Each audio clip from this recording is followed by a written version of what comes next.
Hello class 12th. Today we will start with a new topic, that is local self-government. Now, what does local self-government means? Now, this is basically a system where people are directly involved in the administration of the affairs of the local area. They are given a chance to participate in the administration. Now, why was there a need of local self-government? Now, India is a very big country, right? We have a central government and then we have state governments. A person sitting in Delhi will not come to know what is the problem of a village in Karchana. He will not get to know about that. And then people living in Karchana will not be in a position to go and meet the person sitting in Delhi and tell their problems. So how will their problem be resolved? The problem will be resolved with the help of local self-government. Now, there are two types of local self-government. One is for the rural area and the other is for the urban area. So today we will discuss about the rural local governments. Now, Gandhiji had visioned a state where the villages will have autonomy. They will be responsible for their own affairs. But so it was basically about decentralized democracy. That means the lower roots levels or the grassroots level people will have power with them to sort out their problems. But India was organized into a highly centralized state. The central government had more power. Article 40 of the Constitution, it had laid emphasis, it asked the people to organize village, not make village. See, this word is organizing. The panchayats already existed. The panchayats they have been there since the Vedic age, right? But the article mentioned organizing them so that they can work more efficiently. So it laid emphasis on organizing the village panchayats and to give them with such powers as necessary for them to function as units of self-government. So there had to be given more power to the village panchayat so that they can work efficiently. Now, keeping this in mind, the government of Mr. Pandit Jawaharlal Nehru, they started two programs. One was Community Development Program, which was started in 2nd October 1952, and the other was National Extension Service, which was started in 1953 on 2nd of October. Now, these two committees worked towards the attainment of self-government at the grassroots level, but these two failed. Now, to find out the reason, to review that what was wrong with these two programs, a committee was formed which was called as Balwant Rai Mehta Committee, and this was formed in the year 1957. Now, this committee gave its report in October 1957. The same year, in October, this committee gave the report and it recommended the creation of three-tier Panchayati Raj system.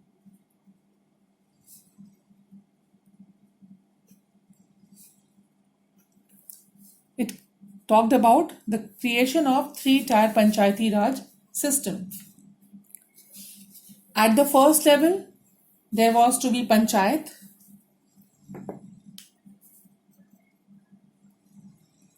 Panchayat at village level, Panchayat Samitis at block level,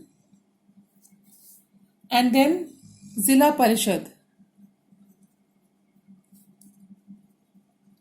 at district level. So this was the three-tier system which was proposed by Balwant Rai Mehta Committee.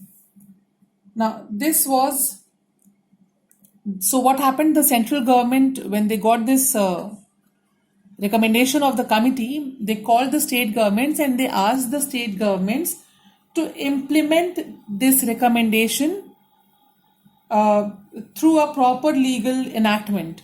So they left the implementation of this recommendation on the states. The central government, it left the implementation of this recommendation on the state governments. Now, the first state which adopted this was Nagaur in Rajasthan in the year 1959. Then, after that, the other states also started adopting the three-tier system. So, in some areas, this system was helpful, but it had lots of drawbacks. The state governments did not want to give away their power to the lower level of administration. Not only this, the people were illiterate, they were ignorant, they did not know the importance of local self government, they did not participate to the extent that they were expected to. They were not cooperative, they were not willingly partners in this system. The representatives which were elected by the rural people, they could not fully comprehend the programs. They did not know how to implement the programs. Moreover, the samitis which were formed, they were very, very small. The blocks were very, very small. So the scientific developmental programs could not be implemented in such small areas. So due to all these reasons, there was a need to revamp the old Panchayati Raj system. And this was done in the year 1992 by the then Prime Minister P.V. Narasimha Rao. So in 1992, the rural local self-government and even the urban self-government, these both were revamped. So 1992, the rural local self-government was revamped by the 73rd Amendment Act, and the urban local self-governments were revamped with the 74th Amendment Act. So much for today. I hope this is clear to you. Please go through your book, and if there's any query, any question, do ask. In the next video, we will discuss the features of the 73rd Amendment Act. Till then, stay safe and take care. Thank you.